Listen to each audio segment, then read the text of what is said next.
ಕುಮಾರಿ ಶ್ರಾವಣ್ಯ ಕೊಂಡೆವೂರು ಅವರಿಂದ ಈ ಕಥೆ ನಡೀತದೆ. ಪರೋಪಕಾರಿ ಎನ್ನುವಂತಹ ಕಥಾಭಾಗ. ರಾಜ ಜೀಮೂತ ವಾಹನನ ಈ ಕಥೆಯನ್ನು ಅವರು ನಡೆಸಿಕೊಡ್ಲಿಕ್ಕಿದ್ದಾರೆ.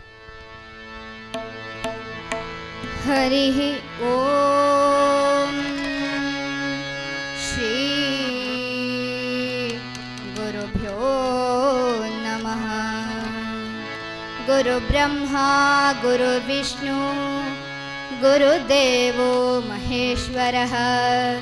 ಗುರು ಸಾಕ್ಷಾತ್ ಪರಬ್ರಹ್ಮ ತಸ್ಮೈ ಶ್ರೀ ಗುರವೇ ನಮಃ. ವಕ್ರತುಂಡ ಮಹಾಕಾಯ ಕೋಟಿ ಸೂರ್ಯ ಸಮಪ್ರಭ ನಿರ್ವಿಘ್ನಂ ಕುರು ಮೇ ದೇವ ಸರ್ವಕಾರ್ಯೇಷು ಸರ್ವದಾ.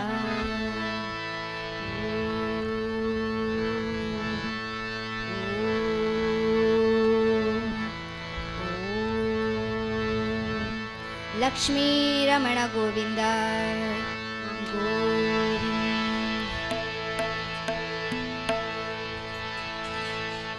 ಕರಿವದನ ಪಾಲಿಸೋ ಲಂಬೋದರ. ಕರಿವದನ ಪಾಲಿಸೋ ಕರಿವದನ ಪಾಲಿಸೋ ಲಂಬೋದರ. ಕರಿವದನ ಪಾಲಿಸೋ ಹರಗಿರಿ ಜಯರ ಧೀರಾನಂದನನೇ ವರ ನೀಡಿ ಸಲಹಯ್ಯ ಹೇ ರಂಬ ಗಣಪನು. ಕರಿವದನ ಪಾಲಿಸೋ ಲಂಬೋದರ. ಕರಿವದನ ಪಾಲಿಸೋ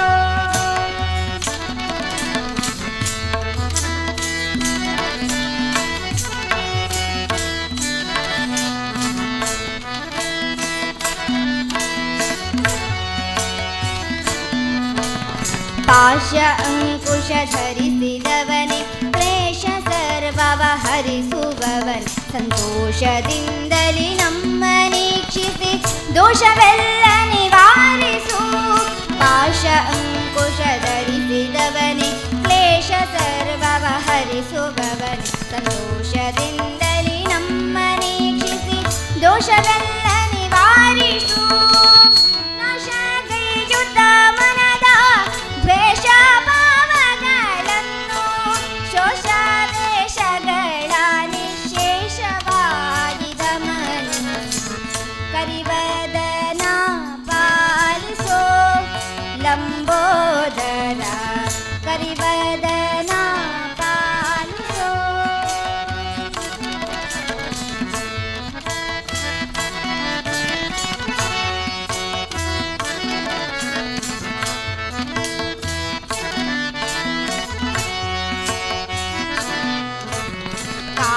ಕಾರ್ಯವಿಘ್ನಗಳೆಲ್ಲ ತೊಡೆದು ಕ್ರೌರ್ಯ ರಕ್ಕಸರನ್ನು ಬಡಿದು ಶೌರ್ಯ ಸ್ಥೈರ್ಯಗಳನ್ನು ಮನದಲ್ಲಿ ಅನವರತ ಸಂಸ್ಥಾಪಿಸು. ಕಾರ್ಯವಿಘ್ನಗಳೆಲ್ಲ ತೊಡೆದು ಕ್ರೌರ್ಯ ರಕ್ಕಸರನ್ನು ಬಡಿದು ಶೌರ್ಯ ಸ್ಥೈರ್ಯಗಳನ್ನು ಮನದಲ್ಲಿ ಅನವರತ ಸಂಸ್ಥಾಪಿಸು. ಧೈರ್ಯದಿಂದಲೇ ನಿನ್ನ ಚರಣ ಪಂಕಜ ನೆನವೆ. ಸೂರ್ಯ ತೇಜನೆ ಮುನಿವರದನ ಕೃಪೆಯ ಕರುಣಿಸು. ಕರಿವದನ ಪಾಲಿಸೋ ಲಂಬೋದರ.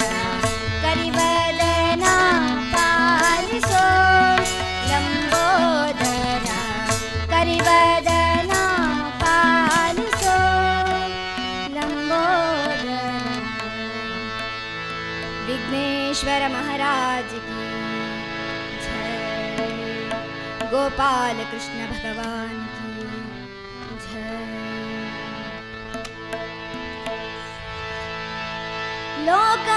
ಲೋಕದುದ್ಧಾರಕ್ಕೆ ತನ್ನ ದೇಹ ಬಸವೇಸಿ ಸುಖ ಪಡೆವವರೇ ಧನ್ಯರು ಧರೆಯುಳು. ಲೋಕದುದ್ಧಾರಕ್ಕೆ ತನ್ನ ದೇಹ ಬಸವೇಸಿ ಸುಖ ಪಡೆವವರೇ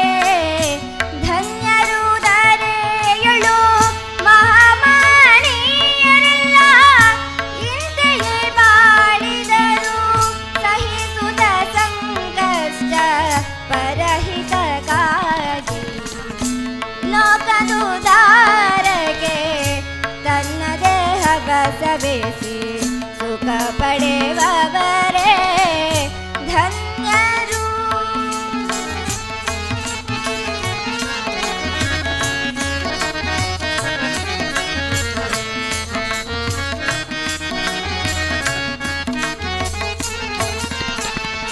ಬೀಜವು ತಾ ಮೊಳೆದು ಮರವಾಗಿ ಫಲ ಕೊಡಲು ಸೋಜಿಗದಿ ತನ್ನ ಮಂಡಪಾಲಾಗಿಬುದು. ಬೀಜವು ತಾ ಮೊಳೆದು ಮರವಾಗಿ ಫಲ ಕೊಡಲು ಸೋಜಿಗದಿ ತನ್ನ ಮಂಡಪಾಲಾಗಿಬುದು.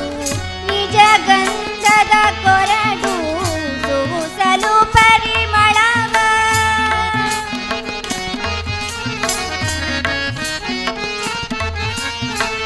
ನಿಜ ಗಂಧದ ಕೊರಡು ಸೂಸಲು ಪರಿಮಳವ ಮಾಜದೆ ತನ್ನದಾನು ಕಲ್ಲಿಗೊರೆಸುವುದು ಲೋಕದುದಾರಕ್ಕೆ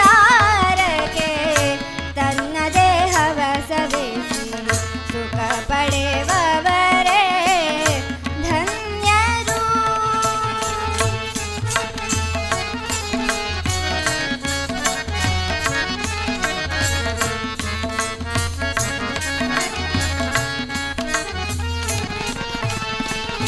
ಬತ್ತಿಯು ಪರಿಸರಕ್ಕೆ ಪ್ರಭೆಯನ್ನು ಬೀರಲು ಹೊತ್ತಿಸಿಕೊಳ್ಳುವುದು ತೈಲ ತಟ್ಟೆಯಲಿ. ಬತ್ತಿಯು ಪರಿಸರಕ್ಕೆ ಪ್ರಭೆಯನ್ನು ಬೀರಲು ಹೊತ್ತಿಸಿಕೊಳ್ಳುವುದು ತೈಲ ತಟ್ಟೆಯಲಿ. ಮತ್ತೆ ನೀ ಬರುವುದುಗ ಸವೆಸಿ ಸೂಚಿಸಿದರು. ಮತ್ತೆ ನೀ ಬರುವುದುಗ ಸವೆಸಿ ಸೂಚಿಸಿದರು. ಸುತ್ತಲ ಜನರ ಪುರೋಗತಿಗಾಗಿ ಲೋಕದುದಾರಗೆ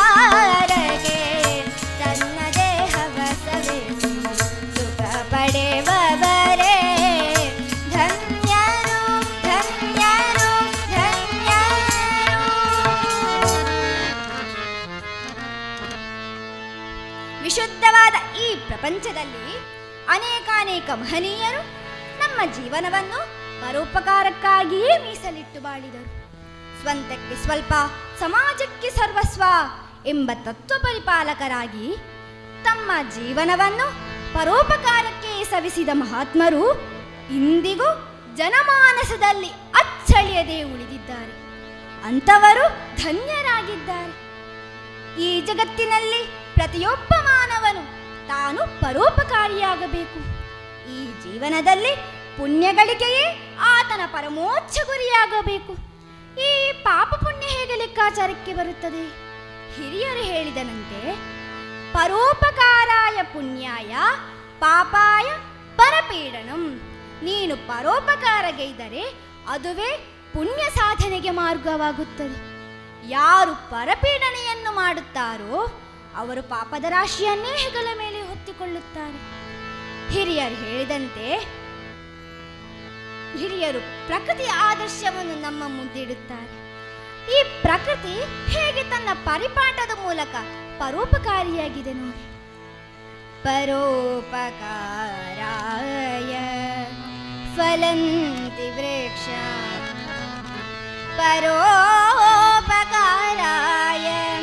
ವಹಂತಿ ನದ್ಯಾ ಪರೋಪಕಾರಾಯ ಫಲಂತಿ ವೃಕ್ಷ ಪರೋಪಕಾರಾಯ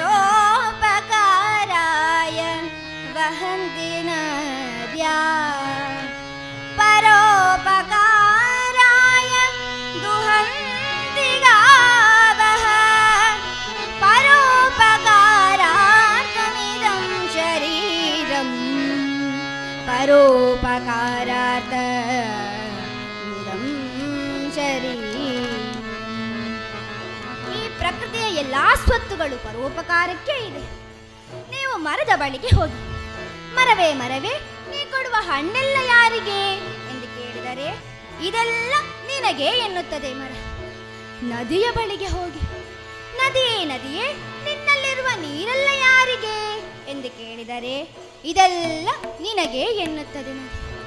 ಗೋವಿನ ಬಳಿಗೆ ಹೋಗಿ ದನವೇ ದನವೇ ನೀ ಕೊಡುವ ಹಾಲೆಲ್ಲ ಯಾರಿಗೆ ಎಂದು ಕೇಳಿದರೆ ಇದೆಲ್ಲ ನಿನಗೆ ಎನ್ನುತ್ತದೆ ದನ. ಮನುಷ್ಯರ ಬಳಿಗೆ ಹೋಗಿ ಹೇ ಮಾನವ ಮಾನವ ನಿನ್ನಲ್ಲಿರುವ ಸಂಪತ್ತೆಲ್ಲ ಯಾರಿಗೆ ಎಂದು ಕೇಳಿದರೆ ಇದೆಲ್ಲ ನನಗೆ, ನನಗೊಬ್ಬನಿಗೆ, ಕೈ ಹಾಕಿದರೆ ಚಚ್ಚಿ ಬಿಡುತ್ತೇನೆ ಎನ್ನುತ್ತಾನೆ ಈ ಪಾಪಿ ಮಾನವ. ಈ ಪ್ರಕಾರವಾಗಿ ಪ್ರಕೃತಿಯು ತನ್ನನ್ನೇ ತಾನು ಜನಹಿತಕ್ಕಾಗಿ ಅರ್ಪಿಸುವುದು ಹೆಜ್ಜೆ ಹೆಜ್ಜೆಗೆ ಗಮನಕ್ಕೆ ಬರುತ್ತದೆ. ಬೀಜವು ತಾ ಮೊಳೆತು ಮರವಾಗಿ ಫಲ ಕೊಡಲು ಸೋಜಿಗದಿ ತನ್ನ ಮಣ್ಣ ಪಾದ. ಬೀಜವು ತಾ ಮೊಳೆತು ಮರವಾಗಿ ಫಲ ಕೊಡಲು ಸೋಜಿಗದಿ ತನ್ನ ಮಣ್ಣ ಪಾದ. ನಿಜ ಗಂಧದ ಕೊರಡು ಸೂಸಲು ಪರಿಮಳವ ಮಾಜದೆ ತನ್ನದಾನು ಕಲ್ಲಿಗೊರೆಸುವುದು. ಕದು ಧಾರಕ್ಕೆ ತನ್ನ ದೇಹವ ಸವಿಸಿ ಸುಖ ಧನ್ಯರು ಧನ್ಯರು ಧನ್ಯರು. ಬೀಜವು ತಾನು ಮೊಳೆತು ಮರವಾಗಿ ಇನ್ನೊಬ್ಬರಿಗೆ ಫಲ ಕೊಡಲು ತನ್ನನ್ನು ತಾನು ಮಣ್ಣು ಪಾಲಾಗಿಸುತ್ತದೆ. ಗಂಧವು ಪರಿಮಳ ಸೂಸಿ ಇನ್ನೊಬ್ಬರಿಗೆ ಆಹ್ಲಾದ ಕೊಡಬೇಕಾದರೆ ತನ್ನನ್ನು ತಾನು ಕಠಿಣವಾದ ಕಲ್ಲಿಗೆ ಒರೆಸಿಕೊಳ್ಳುತ್ತದೆ. ಭತ್ತೆಯೊಂದು ಪರಿಸರಕ್ಕೆ ಪ್ರಭೆಯನ್ನು ಬೀರಲು ತನ್ನನ್ನು ತಾನು ತೈಲ ತಟ್ಟೆಯಲ್ಲಿ ಹೊತ್ತಿಸಿಕೊಳ್ಳುತ್ತದೆ. ಯಾರ್ಯಾರು ಜಗತ್ತಿಗೆ ಒಳಿತನ್ನು ಮಾಡಿದ್ದಾರೋ ಅವರೆಲ್ಲ ತಮ್ಮ ಜೀವನವನ್ನು ಕಷ್ಟ ಸಂಕಷ್ಟಗಳ ಅಗ್ನಿಯಲ್ಲಿ ಬೇಯಿಸಿಕೊಂಡವರೇ ಆಗಿದ್ದಾರೆ. ತಾವು ಕಷ್ಟವನ್ನು ಅನುಭವಿಸುವುದರಿಂದ ಅವರಿಗೇನು ಬೇಸರವಿಲ್ಲ, ಅದರಿಂದಾಗಿ ಇನ್ನೊಬ್ಬರು ಸುಖ ಪಡುತ್ತಾರಲ್ಲ ಎಂಬ ಅಮಿತಾನಂದ ಅವರಲ್ಲಿರುತ್ತದೆ. ಆದ್ದರಿಂದಲೇ ಅವರನ್ನು ಮಹಾತ್ಮರು ಎಂದು ಕರೆದಿದ್ದಾರೆ. ಅಂತಹ ಮಹಾತ್ಮರ ಸಾಲಿಗೆ ಸೇರಿದ ಮಹಾನುಭಾವನೆ ರಾಜ ಜೀಮೂತವಾಹನ. ತನ್ನ ಜೀವನವನ್ನೇ ಮುಡಿಪಾಗಿಟ್ಟು ಹೇಗೆ ಇನ್ನೊಬ್ಬರ ಸುಖ ಸಂತೋಷಕ್ಕೆ ಕಾರಣನಾದ ಎಂಬ ಕಥೆಯನ್ನು ಪರೋಪಕಾರಿ ಎಂಬ ಕಥೆಯಿಂದ ಶ್ರವಣ ಮಾಡೋಣವಂತೆ. ಲಕ್ಷ್ಮೀ ರಮಣ ಗೋವಿಂದ ಗೋವಿಂದ.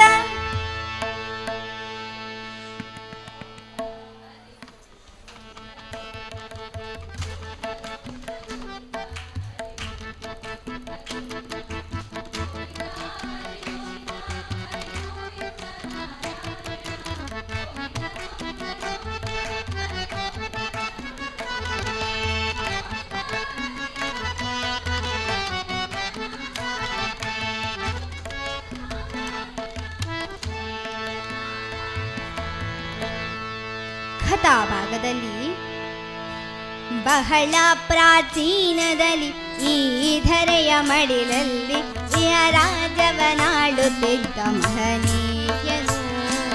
ಬಹಳ ಪ್ರಾಚೀನದಲ್ಲಿ ಈ ಧರೆಯ ಮಡಿಲಲ್ಲಿ ರಾಜವನಾಡುತ್ತಿದ್ದ ಮಹನೀಯನು. ಅಹರ್ನಿಶಿ ಭಗವಂತ ಅನವರತ ನುತಿಸುತ್ತ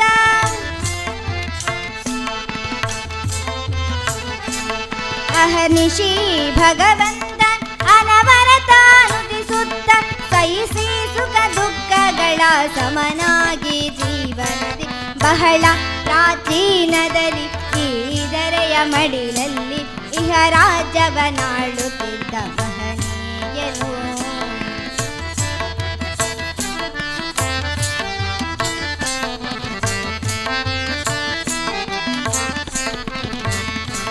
ಹೆಸರು ಜೀಮೂತ ವಾಹನನೆಂದವನ ಅಸಮಾನ ದಯಾಪರತೆಯು ಅವನ ಜೀವನ.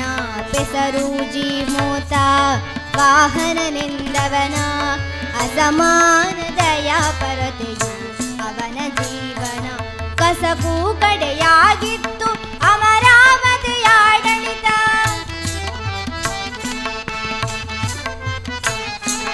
ಕಸಬು ಕಡೆಯಾಗಿತ್ತು ಅಮರಾವತಿ ಹೊಸ ಚಿಂತನೆ ಇರುವ ಅರಸನಾಳ್ವಿಕೆಯ ಸಮ್ಮುಖ ಬಹಳ ಪ್ರಾಚೀನದಲ್ಲಿ ಈ ಧರೆಯ ಮಡಿಲಲ್ಲಿ ಇಹ ರಾಜ್ಯವನಾಳುತ್ತಿದ್ದ ಮಹನೀಯನು, ಇಹ ರಾಜ್ಯವನಾಳುತ್ತಿದ್ದ ಮಹನೀಯನು, ಇಹ ರಾಜ್ಯವನಾಳುತ್ತಿದ್ದ ಮಹನೀಯನು. ಪ್ರಾಚೀನದಲ್ಲಿ ಜೀಮೂತವಾಹನನೆಂಬ ಅರಸನು ಈ ಮಹಿಯನ್ನಾಳುತ್ತಿದ್ದನು. ಸ್ವಭಾವತಃ ದಾನದಯಾಪರನು, ಸದ್ಗುಣಿಯು, ಭಗವಂತನ ಪ್ರಿಯ ಭಕ್ತನಾಗಿದ್ದು ಸುಖ ದುಃಖ ಲಾಭಾಲಾಭಗಳನ್ನು ಆ ಪರಮಾತ್ಮನಿಗೆ ಅರ್ಪಿಸಿ ಎಲ್ಲ ಸ್ಥಿತಿಗಳಲ್ಲೂ ಸ್ಥಿತಪ್ರಜ್ಞನಾಗಿ ಜೀವಿಸುತ್ತಿದ್ದನು. ತನ್ನ ಪ್ರಜೆಗಳ ಸಂತೋಷವೇ ಅವನ ಸಂತೋಷವಾಗಿತ್ತು.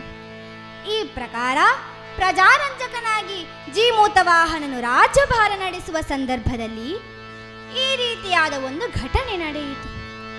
ಪಕ್ಷಿರಾಜ ಎನ್ನುವ ಬಿರುದಾಂತ ಗರುಡನು ಸರ್ಪಗಳ ದ್ವೇಷಿಯಾಗಿದ್ದ. ಈ ವೈರತ್ವಕ್ಕೊಂದು ಪ್ರಬಲ ಕಾರಣವಿತ್ತಂತೆ. ಗರುಡನು ಕಶ್ಯಪ ಪತ್ನಿ ವಿನುತಳ ಮಗ.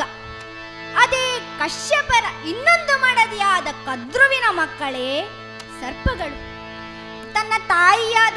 ತನ್ನ ತಾಯಿಯಾದ ವಿನುತಳಿಗೆ ಸರ್ಪಗಳ ತಾಯಿಯಾದ ಕದ್ರುವಗೈದ ಅನ್ಯಾಯದಲ್ಲಿ ಅವಳ ಮಕ್ಕಳಾದ ಸರ್ಪಗಳು ಸಹಕರಿಸಿದ್ದರೆಂಬ ಒಂದೇ ಒಂದು ಕಾರಣಕ್ಕೆ ಗರುಡನು ಸರ್ಪಗಳ ವಿರುದ್ಧ ಪ್ರತಿಕಾರದ ಕಿಡಿಕಾರುತ್ತಿದ್ದನು. ತನ್ನ ಮಾತೆಗೆ ಗೈದ ಅನ್ಯಾಯಕ್ಕಾಗಿ ಮುನ್ನ ಮುಯ್ಯಿಗೆ ತನ್ನ ಮಾತೆಗೆ ಗೈದ ಅನ್ಯಾಯಕ್ಕಾಗಿ ಮುನ್ನ ಮುಯ್ಯಿಗೆ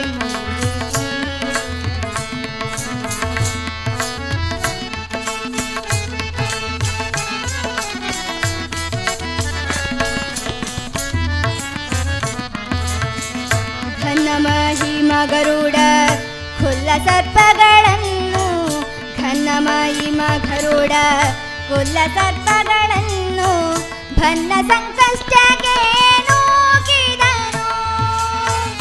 ತನ್ನ ಮಾತೆಗೆ ಗೈದ ಅನ್ಯಾಯಕ್ಕಾಗಿ ಮುನ್ನ ಮುಯ್ಯಿಗೆ ಮುಯ್ಯಿ ತೀರಿಸಲು.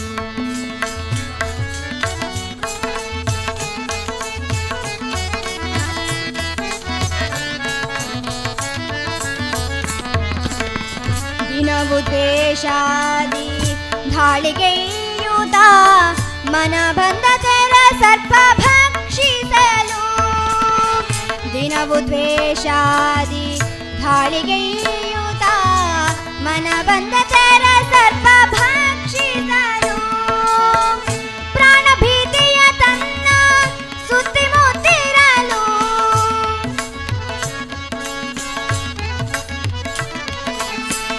ಪ್ರಾಣ ಭೀತಿಯ ಭನ್ನ ಸುತ್ತಿ ಮುತ್ತಿರಲು ಫಣಿಗಳು ಕಗನೊಡನೆ ಒಪ್ಪಂದಗೈದವು.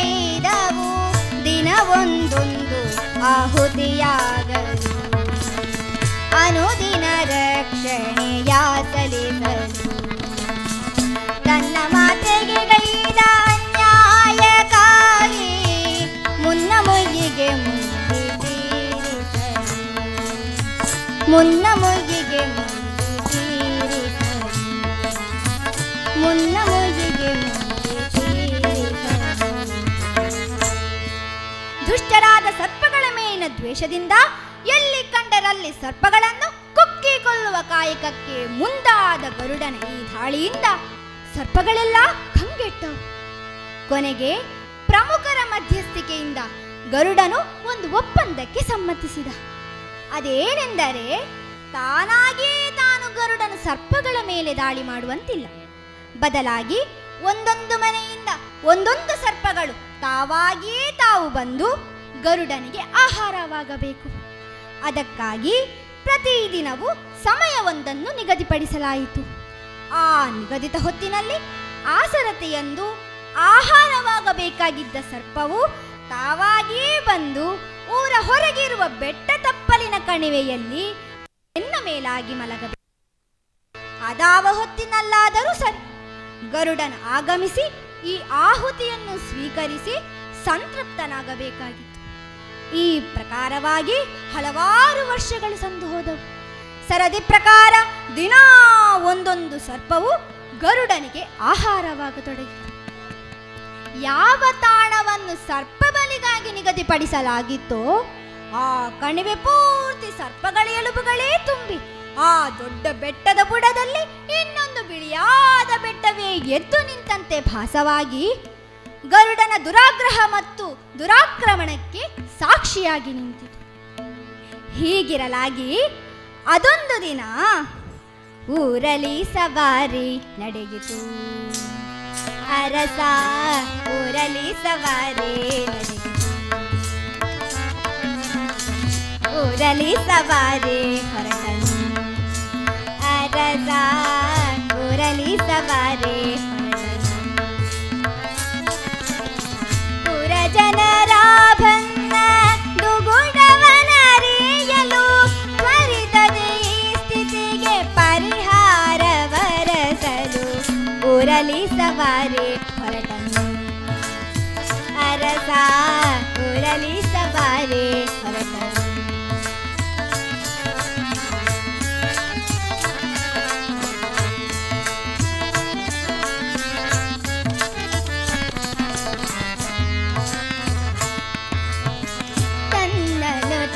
ನೊಡನೆ ಬಲು ಗುಪ್ತವಾಗಿ ಮುನ್ನ ತನ್ನಯ ರೂಪ ಮರೆಸುತ್ತಾರಸನು. ತಂದನು ಚರನೊಡನೆ ಬಲು ಗುಪ್ತವಾಗಿ ಮುನ್ನ ತನ್ನಯ ರೂಪ ಮರೆಸುತ್ತಾರಸನು. ಹೊನ್ನ ಬಣ್ಣದ ತನ್ನ ಅಶ್ವಮಂದಿ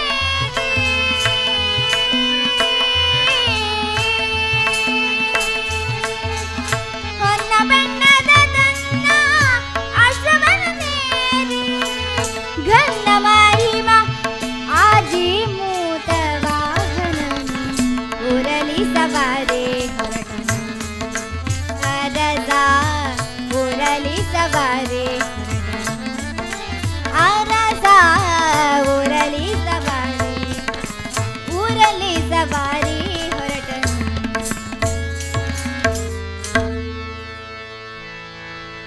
ಸಹಚರನ ಜೊತೆ ವೇಷಪಲ್ಲಟ ಮಾಡಿಕೊಂಡು ಸಂಚಾರಕ್ಕೆ ಹೊರಟವನಿಗೆ ಬಿಳಿಯಾಗಿ ಹೊಳೆಯುತ್ತಿರುವ ಎಲುಬಿನ ಬಯಲು ಕಣ್ಣಿಗೆ ಬಿತ್ತು.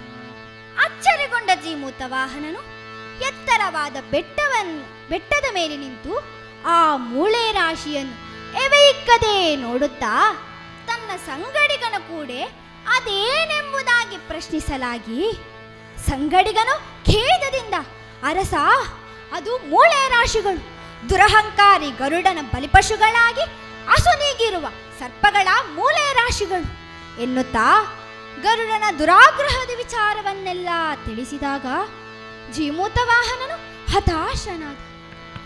ಕೇಳುತ್ತಲೇ ಉರಗಗಳ ದುಸ್ಥಿತಿ ಇಳಿದನ ಪಾತಾಳ ಕಾಕ್ಷಣ ಕಳವಳಿಸುತ್ತಲಿ ನೊಂದ ಮನದಲ್ಲಿ ಕರಗಿ ಬಸವಳಿದ.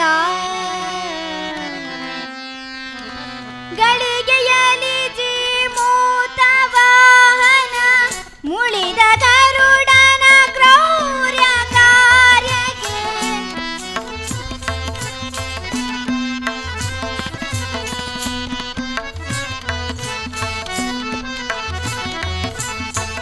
ಗಳಿಗೆಯಲಿ ಜೀಮೂತ ವಾಹನ ಮುಳಿದ ಗರುಡನ ಕ್ರೌರ್ಯ ಕಾರ್ಯಕ್ಕೆ ಉಳಿಸೆ ಸರ್ಪದ ಸಂತತಿಯ ತಾತಳೆದ ನಿರ್ಧಾರ. ಉಳಿಸೆ ಸರ್ಪದ ಸಂತತಿಯ ತಾತಳೆದ ನಿರ್ಧಾರ. ಕೇಳುತ್ತಲೇ ಉರಗಗಳ ದುಸ್ಥಿತಿ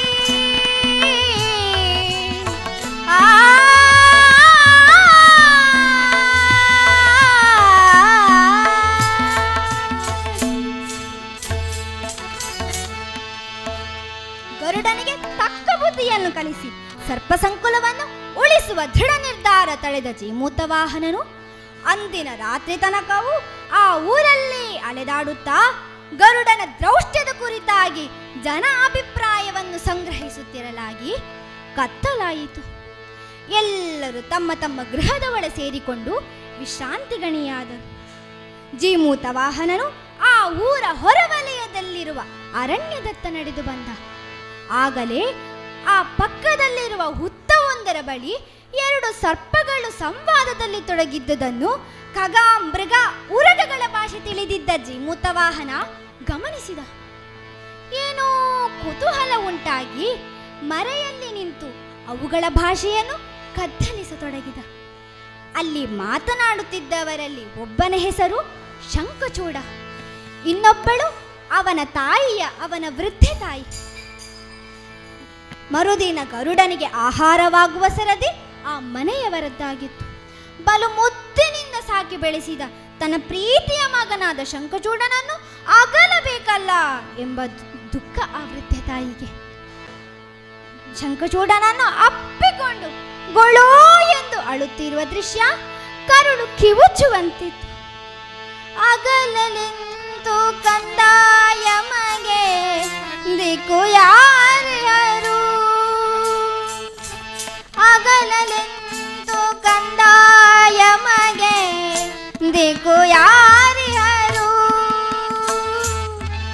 ಮಗನೇ ನಿನ್ನ ಅಗಲಿ ಬಾಳ್ವ ಶಕ್ತಿಗೆ ನನಗೆ ಇಲ್ಲವೋ, ಅಗಲಲೆಂತು ಕಂದಾಯ ಮಗೆ ದಿಕ್ಕು ಯಾರ್ಯಾರು.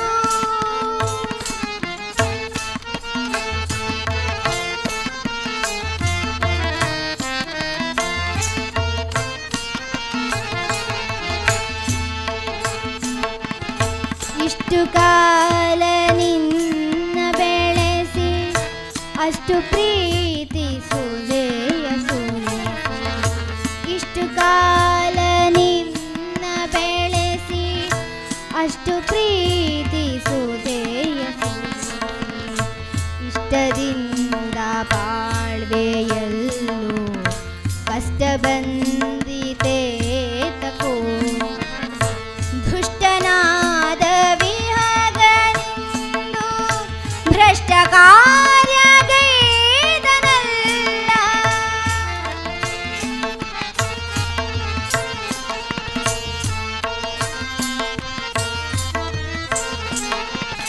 ದುಷ್ಟನಾದ ವಿಹಗನಿಂದು ಭ್ರಷ್ಟ ಕಾರ್ಯಗೈದನಲ್ಲ,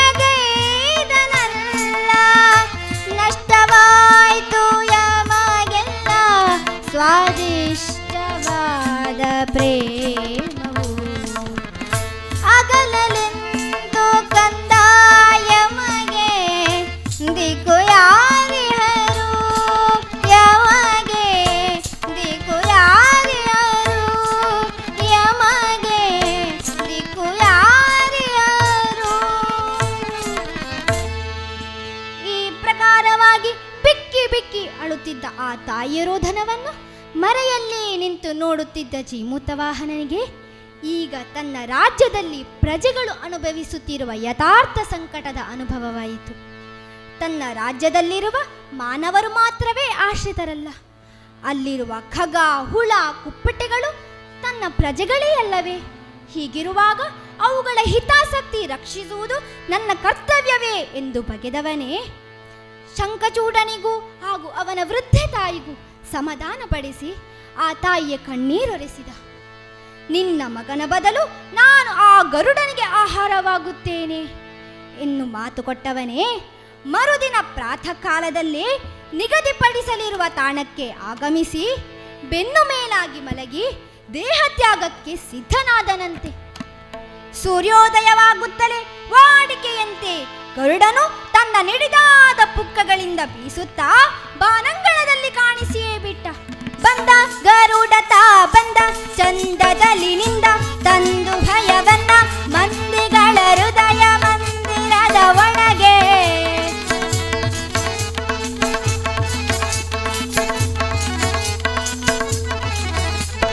ಬಂದ ಗರುಡತ ಬಂದ ಚಂದದಲಿನಿಂದ ತಂದು ಭಯವನ್ನ ಮಂದಿಗಳ ಹೃದಯ ಮಂದಿರದ ಒಳಗೆ.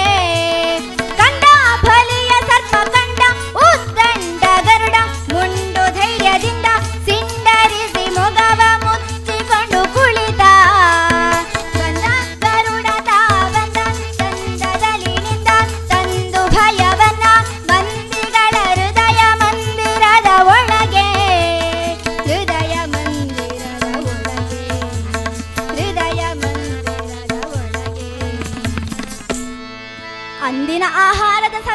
ನೆನೆದು ಹಾರಿ ಹಾರಿ ಬರುತ್ತಿದ್ದ ಪಕ್ಷಿರಾಜ ಗರುಡನು ಆಹಾರವನ್ನಿಡುವ ಜಾಗದಲ್ಲಿ ಮುಖ ಮುಚ್ಚಿ ಕುಳಿತಿದ್ದ ಜೀಮೂತ ವಾಹನನು ಕಂಡ. ಆಹಾ, ಇಂದಿನಾರ ದಷ್ಟಪುಷ್ಟವಾಗಿದೆಯಲ್ಲ, ಹೇರಳವಾದ ಮಾಂಸಖಂಡಗಳು ಇವೆ. ಇಂದು ನನಗೆ ಸುಗ್ಗಿಯೋ ಸುಗ್ಗಿ, ಸುಗ್ಗಿಯೋ ಸುಗ್ಗಿ ಎನ್ನುತ್ತಾ ವೇಗವಾಗಿ ಹಾರಿ ಬಂದವನೇ ದಯಾಪರನಾದ ಜೀಮೂತ ವಾಹನನ ಬೆನ್ನ ಮೇಲೆ ತನ್ನೆರಡು ಕಾಲುಗಳನ್ನು ಬಲವಾಗಿ ಇರಿಸಿದಾಗ ಚೂಪಾದ ಗರುಡನ ನಖಗಳು ಜೀಮೂತ ವಾಹನ ಬೆನ್ನ ಚರ್ಮವನ್ನು ಹರಿದು ಮಾಂಸಖಂಡಗಳ ಆಳಕ್ಕಿಳಿದೇ ಬಿಟ್ಟಿತು. ಜಲ್ಲೆಂದು ರಕ್ತ ಬಾಣೆಚ್ಚರಕ್ಕೆ ಚಿಮ್ಮಿಯೇ ಬಿಟ್ಟಿತು. ಕಠೋರವಾದ 100 ಕಟಾರಿಯಿಂದ ಇಳಿದಂತಹ ಅನುಭವವಾದಾಗ ಜೀಮೂತ ವಾಹನನು ಹಲ್ಲು ಕಚ್ಚಿ ಆ ನೋವನ್ನು ಸಹಿಸಿದ. ತನ್ನ ನಖಗಳಲ್ಲಿ ಬಂದಿಯಾಗಿದ್ದ ಜೀಮೂತ ವಾಹನನನ್ನು ಗುಡ್ಡೆಯನ್ನೇರಿ ತನ್ನ ಕೊಕ್ಕಿನಿಂದ ಬೆನ್ನ ಮಧ್ಯಭಾಗಕ್ಕೆ ಚುಚ್ಚಿದಾಗ ಜೀಮೂತ ವಾಹನ ಬೆನ್ನಿನೊಳಗಿರುವ ಮಾಂಸಖಂಡಗಳು ಹೊರಕಿಣಿಕೆ ಬಿಟ್ಟಿತು. ಈಗ ಜೀಮೂತ ವಾಹನನಿಂದ ನೋವನ್ನು ಸಹಿಸಲೇ ಆಗಲಿಲ್ಲ. ಅಮ್ಮ ಎಂಬುದಾಗಿ ಚೀರಿದಾಗ ಈ ಚೀರಾಟ ಕಂಡ ಗರುಡನು ಇನ್ನಷ್ಟು ರೋಷದಿಂದ ಸಿಕ್ಕ ಕಡೆಗೆ ಚುಚ್ಚಿ ಮಾಂಸಖಂಡಗಳನ್ನು ಕುಕ್ಕಿ ಹೊರಕೆಳೆಯತೊಡಗಿದ. ಈಗ ಜೀಮೂತ ವಾಹನ ರಕ್ತದ ಮಡುವಿನಲ್ಲಿ ವಿಲವಿಲನೇ ಒದ್ದಾಡಿದ. ನಾಗ ಸಂತತಿಯ ಮೇಲೆ ಅತಿ ರೋಷ ಹೊಂದಿದ್ದ ಗರುಡನು ಈ ಒದ್ದಾಟ ಕಂಡು ಸಂಭ್ರಮದಿಂದ ಸಂತಸಿದ. ಅಷ್ಟರಲ್ಲೇ ಜೀಮೂತ ವಾಹನನ ಅನುಚರನು ಓಡೋಡಿ ಬಂದ. ಏ ಪಕ್ಷಿರಾಜ, ಸಾವಧಾನ, ನೀನು ಅಕ್ಷಮ್ಯ ಅಪರಾಧವನ್ನೆಸಗುತ್ತಿರುವೆ. ನಿನ್ನ ಉಗ್ರ ನಖಗಳಲ್ಲಿ ಬಂಧಿಸುವುದು ಘಮಂಡ ಸರ್ಪಗಳನ್ನಲ್ಲ, ಅಖಂಡ ಚಾರಿತ್ರ್ಯವಂತ ಅಕಳಂಕ ಮಹಿಮನಾದ ಜೀಮೂತ ವಾಹನನ ಬಿಟ್ಟು ಎಂದು ಅಬ್ಬರಿಸಿದಾಗ ಗರುಡನು ದಿಗ್ಮೂಢನಾದ. ತನ್ನ ನಖಗಳಲ್ಲಿ ಬಂದಿಯಾಗಿದ್ದ ಜೀಮೂತ ವಾಹನನನ್ನು ಬಂಧ ವಿಮುಕ್ತಗೊಳಿಸಿ ಬೆನ್ನು ಮೇಲಾಗಿ ಶವದಂತೆ ಮಲಗಿದ್ದವನನ್ನು ತನ್ನ ಮೂತೆಯಿಂದಕ್ಕೆ ಮುಂದಕ್ಕೆ ತಳ್ಳುತ್ತಾ ಮುಖ ಮೇಲಾಗಿಸಿ, ಬೆಲೆ ಬಾಳುವ ವಜ್ರವು ಕೆಸರಲ್ಲಿ ಹುದುಗಿದರು ಹೇಗೆ ಅದರ ಪ್ರಭೆಯನ್ನು ಕಳೆದುಕೊಳ್ಳುವುದಿಲ್ಲವೋ, ಮೈಯೆಲ್ಲ ರಕ್ತಸಿಕ್ತವಾಗಿದ್ದರೂ ಪ್ರಾಣಾಂತಿಕ ವೇದನೆಯನ್ನು ಅನುಭವಿಸುತ್ತಿದ್ದರು. ಜೀಮೂತ ವಾಹನನ ವದನಾರವಿಂದದಲ್ಲಿ ಇನ್ನೂ ಆ ಪ್ರಸನ್ನತೆ ಹಾಗೂ ಪ್ರಭೆ ಎದ್ದು ತೋರುತ್ತಿದ್ದುದನ್ನು ಗಮನಿಸಿದ. ತಾನು ಮಾಡಿದ ತಪ್ಪಿಗೆ ಗರುಡನ ಮನಸಾರೆ ನೊಂದು ಕಣ್ಣೀರಿಟ್ಟ. ಹಾಗೆಯನ್ನು ತೀರಿಸುವ ಆತುರದಿ ನಾನಿಂದ ಬಗೆದೆನೆ ದ್ರೋಹವನು ಮಹನೀಯನೇ.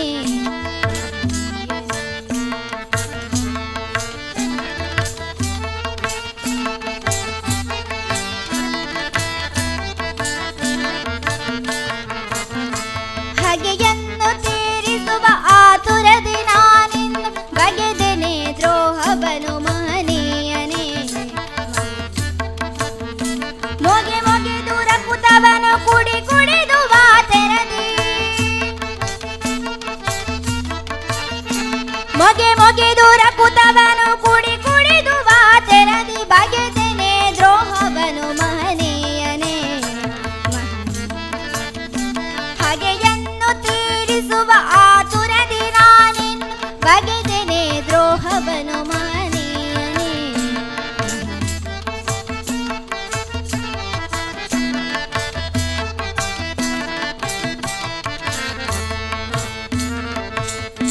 ನಾಗ ಸಂಕುಲವನ್ನು ನಾಶ ಮಾಡುವ ಛಲ ನೀಗಿಸಲು ಎನ್ನೆದೆಯ ಹಗೆಯ ಉರಿಯ. ನಾಗ ಸಂಕುಲವನ್ನು ನಾಶ ಮಾಡುವ ಛಲ ನೀಗಿಸಲು ಎನ್ನೆದೆಯ ಹಗೆಯ ಉರಿಯ. ಸೊಗಸಾದ ತಿನಿಸೆನ್ನು ಸಿಕ್ಕಿತೆನ್ನುವ ಭರದಿ, ಸೊಗಸಾದ ತಿನಿಸೆನ್ನು ಸಿಕ್ಕಿತೆನ್ನುವ ಭರದಿ ಭಗವದಾರಾಧಕಗೆ ಗೈದೆನೇನೋವ. ಹಾಗೆಯನ್ನು ತೀರಿಸುವ ಆತುರದಿ ನಾನಿನ್ನು ಬಗೆದೆನೆ ದ್ರೋಹವನು ಮಹನೀಯನೇ.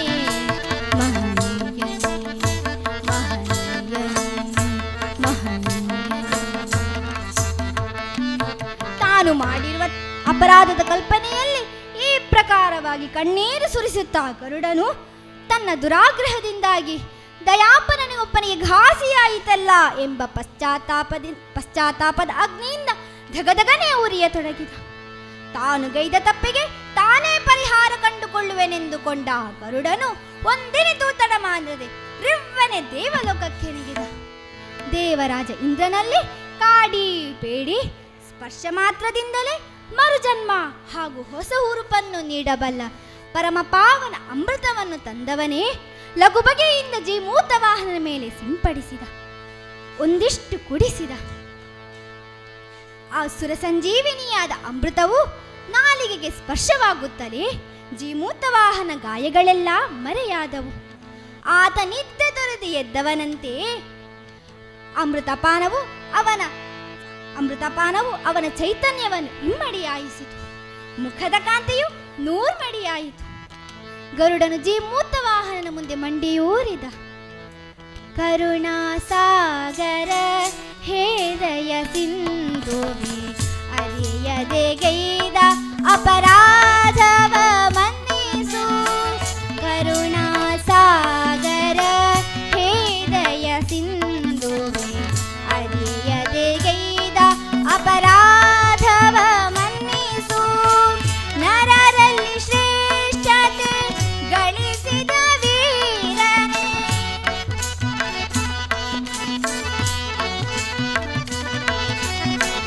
ನರರಲ್ಲಿ ಶ್ರೇಷ್ಠತೆ ಗಳಿಸಿದ ವೀರನೇ, ಪರಹಿತಕ್ಕಾಗಿ ನಿನ್ನನ್ನೊಡ್ಡಿದೆಯ. ಶರಣು ಶರಣು ನಿನಗೆ ಜೀಮೂತನೇ, ಕರುಣದಿ ಎನ್ನ ತಪ್ಪನು ಮನ್ನಿಸು. ಶರಣು ಶರಣು ನಿನಗೆ ಜೀಮೂತನೇ, ಕರುಣದಿ ಎನ್ನ ತಪ್ಪನು ಮನ್ನಿಸು. ತಪ್ಪನು ಮನ್ನಿಸು, ತಪ್ಪನು ಮನ್ನಿಸು. ಹೇ ಜೀಮೂತ ವಾಹನನೇ, ಪರಹಿತಕ್ಕಾಗಿ ಚಿಕ್ಕ ತ್ಯಾಗ ಮಾಡಿ ಪುಕ್ಕಟೆ ಹೆಸರು ಗಳಿಸಿರುವ ಸಾಕಷ್ಟು ತುಂಬಿರುವರು ಈ ಪ್ರಪಂಚದಲ್ಲಿ. ಯಾವ ಪ್ರಚಾರವನ್ನೂ ಬಯಸದೆ ಯಕಶ್ಚಿತ್ ಒಂದು ಸರ್ಪದ ಆಸುಗೊಳಿಸಲೋಸುಗ ನಿನ್ನ ಪ್ರಾಣವನ್ನೇ ಪಣವಾಗಿಟ್ಟೆಯಲ್ಲ. ಇದಕ್ಕಿಂತ ಮಿಗಿಲಾದ ತ್ಯಾಗವನ್ನು ನಾನೆಂದು ಕಂಡಿಲ್ಲ. ನಿನ್ನಂತಹ ದಯಾಪರನಿಗೆ ಘಾಸಿಯೊಡ್ಡಿದ್ದ ನಾನು ಮಹಾಪರಾಧಿಯಾದೆ.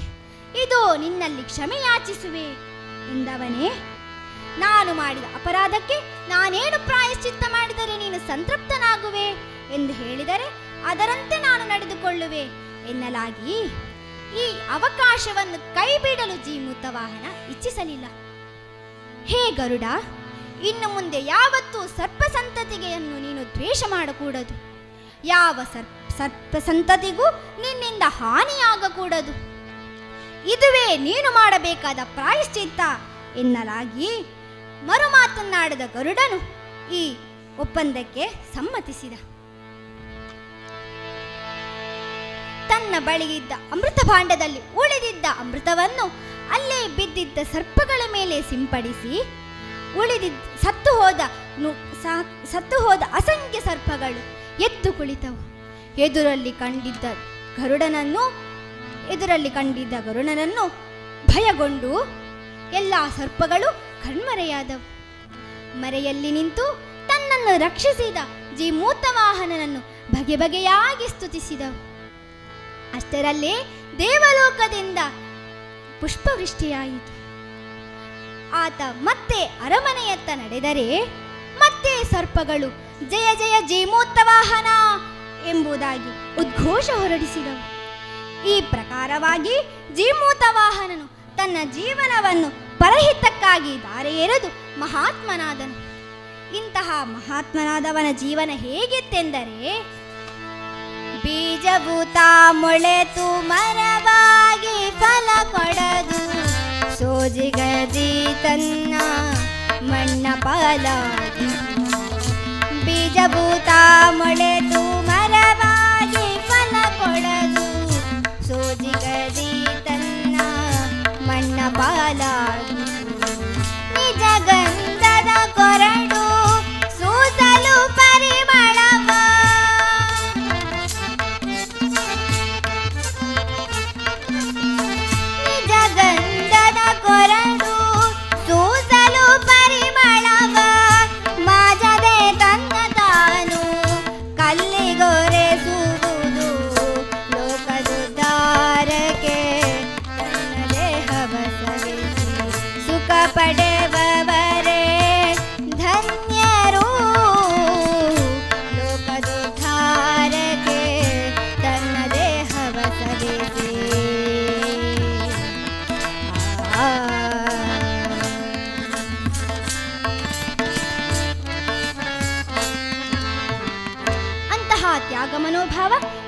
ಎಲ್ಲರಲ್ಲೂ ಮೂಡಲಿ ಎಂಬುದಾಗಿ ಹಾರೈಸುತ್ತಾ, ನನಗೆ ಹರಿಕಥೆಯನ್ನು ಕಲಿಸಿಕೊಟ್ಟ ಪೂಜ್ಯ ಗುರುಗಳಾದ ಶಮ್ನಾಡಿಗರಿಗೂ, ಈ ಮೇಳದಲ್ಲಿ ಸಹಕರಿಸಿದಂಥವರಿಗೂ, ಹಾಗೂ ನನ್ನನ್ನು ಪ್ರೋತ್ಸಾಹಿಸಿದಂಥ ಹೆತ್ತವರಿಗೂ, ಹಾಗೂ ಇಷ್ಟು ಹೊತ್ತು ಶ್ರದ್ಧೆಯಿಂದ ಕೇಳಿದ ನಿಮಗೆಲ್ಲರಿಗೂ ನನ್ನ ಅನಂತಾನಂತ ಧನ್ಯವಾದಗಳನ್ನು ಸಲ್ಲಿಸುತ್ತಾ ಕತೆಗೆ ಮಂಗಳವನ್ನು ಹಾಡೋಣ. ಮಂಗಳಂ ಭಗವಾನ್ ವಿಷ್ಣು, ಮಂಗಳಂ ಮಧುಸೂದನ, ಮಂಗಳಂ ದೇವಕೀ ಪುತ್ರ, ಮಂಗಳಂ ಗರುಡಧ್ವಜ. ಸತೋ ಮಾ ಸತ್ಯಮಯ, ತಮಸೋ ಮಾ ಜ್ಯೋತಿರ್ಗಮಯ, ಮೃತ್ಯೋರ್ಮಾ ಅಮೃತಂಗಮಯ. ಓಂ ಶಾಂತಿ ಶಾಂತಿ ಶಾಂತಿ.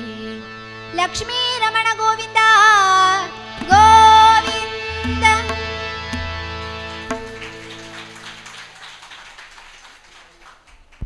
ಶ್ರಾವಣ್ಯ ಕೊಂಡೆವೂರು ಇವರು ಶ್ರೀಮಾನ್ ಕೇಶವಾಚಾರ್ಯ ಕೊಂಡೆವೂರು ಹಾಗೂ ಶ್ರೀಮತಿ ಶಶಿರೇಖಾ ಆಚಾರ್ಯ ಅವರ ದ್ವಿತೀಯ ಪುತ್ರಿ.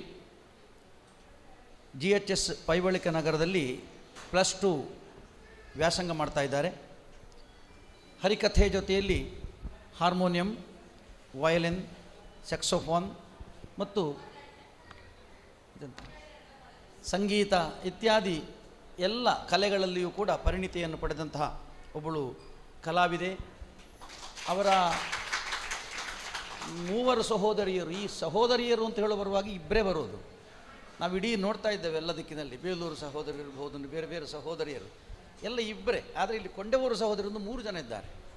ಆ 3 ಕೂಡ ಅತ್ಯಂತ ಬಹಳ ಬಲಿಷ್ಠವಾದಂತಹ ಗರಿಷ್ಠವಾದಂತಹ ಕಲೆಯನ್ನು ಪಡೆದವರು. ಯಾಕೆಂತಂದರೆ ಅವರ ಸಾಧನೆ ಏನಂತ ಒಂದು ಸಣ್ಣ ಮಗುಂಟು, ಅವಳೆಲ್ಲ ಮೋಕ್ಷ ಅಂತೇಳಿ.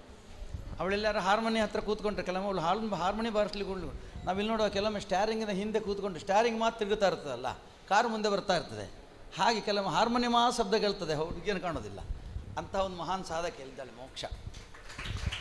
ಅವರೆಲ್ಲರೂ ಕೂಡ ಅವರ ತಂದೆಯಿಂದ ಈ ಒಂದು ವಿಶೇಷವಾದಂತಹ ಕಲೆಯನ್ನು ಪಡೆದುಕೊಂಡಿದ್ದಾರೆ. ತಂದೆ ಆಸ್ತಿ ಮಕ್ಕಳಿಗೆ ಮಾಡಬೇಕು ಅಂತಲಿಲ್ಲ, ಮಕ್ಕಳನ್ನೇ ಆಸ್ತಿ ಮಾಡುವಂತಹದ್ದು, ಅದು ದೊಡ್ಡದಾದಂತಹ ಒಂದು ಬೆಲೆ. ಅದರಿಂದ ನಮ್ಮ ಕೇಶವಾಚಾರ್ಯರು ಮಕ್ಕಳಿಗಾಗಿ ಎಷ್ಟು ಆಸ್ತಿ ಮಾಡ್ತಾರೆ ಅಂತ ನಾವನ್ನು ನೋಡಲಿಕ್ಕೆ ಹೋಗೋದಿಲ್ಲ. ಆದರೆ ಮಕ್ಕಳನ್ನೇ ಈ ಕಲಾ ಜಗತ್ತಿಗೆ ಒಂದು ಆಸ್ತಿಯನ್ನಾಗಿ ಮಾಡಿಕೊಟ್ಟಿದ್ದಾರೆ. 3 ಮಕ್ಕಳು ಕೂಡ ಬಹಳ ಉತ್ಕೃಷ್ಟವಾದಂತಹ ಸಾಧಕಿಯರು. ಆದರೆ ಇವಳಿಗೆ ಸ್ವಲ್ಪ ಪ್ರಾಬ್ಲಮ್ ಏನು ಅಂತಂದರೆ, ವೇದಿಕೆ ಹತ್ತೋರು ಇದು ನಾಚಿಕೆ ಮುಳ್ಳುಂಟಲ್ಲ, ನಾಚಿಕೆ ಮುಳ್ಳು ಒಳ್ಳೆ ಅರಳಿರ್ತದೆ, ಮುಟ್ಟುವಾಗ ನಾಚಿಕೆ ಮುದುಡಿ ಹೋಗ್ತದೆ. ಇವರಾಗೆಲ್ಲ ಸ್ಟೇಜಿಗೆ ಹತ್ತುವಾಗ ಮುದುಡಿರೋದು, ಮೇಲೆ ಹೋದ ನಂತರ ಅರಳೋದು. ಸರಿ ಉಲ್ಟಾ.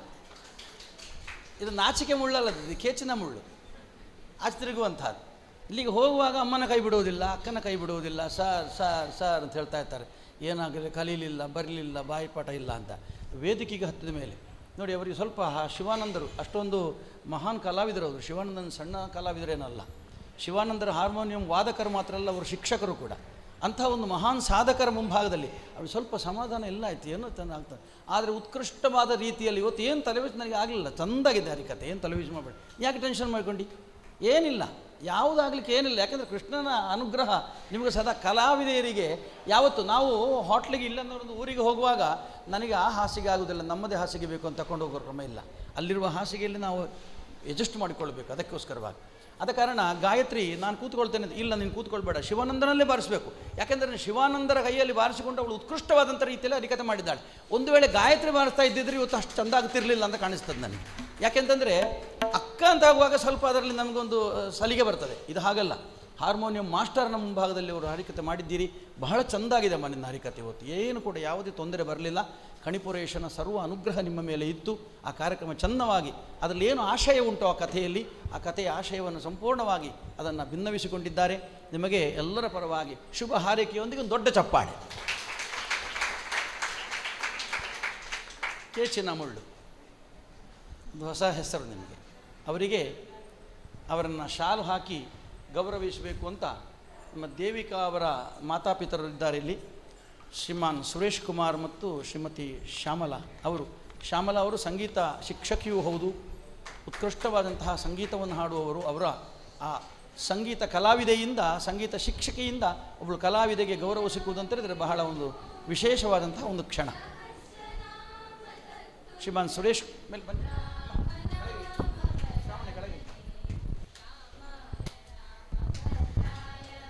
ಶಾಲನ್ನು ಹೊದಿಸಿ ಅವರನ್ನು ಗೌರವಿಸಬೇಕು.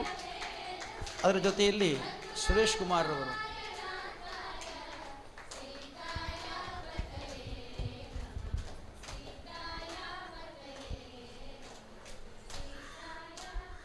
ನಾವು ಸ್ವಲ್ಪ ಮುಂಚೆ